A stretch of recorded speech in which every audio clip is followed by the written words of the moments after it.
नमस्कार। या दुपारच्या बातमीपत्रामध्ये आपल्या सगळ्यांचं स्वागत। मी प्रसाद काथे। शिवसेना पक्ष आणि चिन्हाच्या बाबत बुधवारी अंतिम सुनावणी होणार आहे। सर्वोच्च न्यायालयामध्ये 21 जानेवारीला ही अंतिम सुनावणी होईल असे संकेत मिळाले आहेत। शिवसेनेचा धनुष्यबाण आणि त्याचबरोबर नाव हे कोणाच्या खात्यात जाणार हे या निमित्ताने स्पष्ट होईल। महाराष्ट्रातील सत्ता संघर्षाचा आणि दोन महत्त्वाच्या प्रादेशिक पक्षांच्या भवितव्याचा पेच आता सर्वोच्च न्यायालयामध्ये सुटण्याच्या मार्गावर आहे। शिवसेना पक्ष आणि धनुष्यबाण या निवडणूक चिन्हाच्या बाबत येत्या बुधवारपासून अंतिम सुनावणीला सुरुवात होईल। सरन्यायाधीश सूर्यकांत यांच्या नेतृत्वाखाली खंडपीठ सलग 2 दिवस या प्रकरणाचा युक्तिवाद ऐकून घेणार आहे। आमचे सहकारी प्रतिनिधी शुभम उमाळे आपल्या सोबत जोडलेत। शुभम, शिवसेनेच्या गोटातून आणि त्याचबरोबर राष्ट्रवादीच्याही गोटातून या संदर्भामध्ये काय प्रतिक्रिया उमटतात? एका बाजूला अशी चर्चा सुरू होतीये की राष्ट्रवादीच्या दोन्ही गटांचं एकत्रीकरण होईल, शिवसेनेच्या दोन्ही गटांचं काय होईल?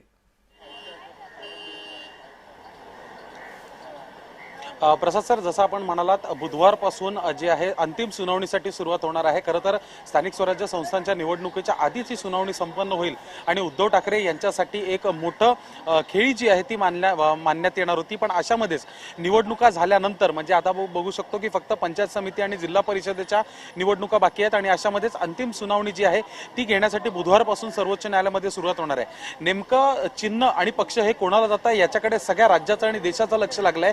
पण तरी देखील शिवसेनेचे जे वरिष्ठ नेते आहेत ते अजून देखील बोलतात की संख्याबळ आमचं जास्त आहे आणि त्यामुळे कुठेतरी पक्ष आणि चिन्ह याच्यावर जो आम्ही केलेला दावा आहे तो योग्यच आहे आणि त्यामुळे हे पक्ष आणि चिन्ह आमच्याकडेच राहील। तरी देखील सर्वोच्च न्यायालय यावर काय निर्णय घेतं, 2 दिवसाच्या सुनावणीनंतर सर्व बाबी ऐकून घेतल्यानंतर काय निर्णय देतं हे पाहणं महत्त्वाचं असेल। पण एकीकडे पाहायला गेलं तर राष्ट्रवादी प्रश्न आणखीन आहे। शुभम, माझा पुढचा प्रश्न पटकन ऐका आणि त्याच्यावरही मिनिटभरामध्येच उत्तर द्या।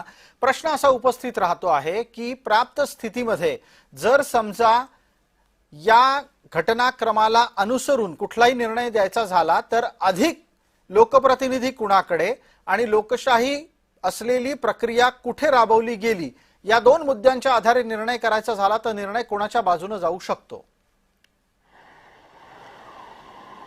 अर्थातच तो सर्व निर्णय मग उपमुख्यमंत्री एकनाथ शिंदे यांच्याकडेच जातात, कारण की ते सध्या शिवसेनामध्ये मुख्य नेते म्हणून आहेत। त्यांची निवड देखील करण्यात आलेली आहे आणि त्यांचंच संख्याबळ आणि लोकप्रतिनिधी जे आहेत ते त्यांचेच जास्त दिसून येतात। त्यामुळे कुठेतरी एकनाथ शिंदे यांच्याच पारड्यात पुन्हा एकदा सर्वोच्च न्यायालयाकडून थेट म्हणजे निवडणूक आयोगाने पक्षांनी चिन्ह दिल्यानंतर सर्वोच्च न्यायालयामधून पण त्यांना मिळू शकतं असे काहीसे चित्र दिसून येत आहेत। या सगळ्या तपशिलासाठी आता पुढच्या बातमीकडे आपण वळतो आहोत।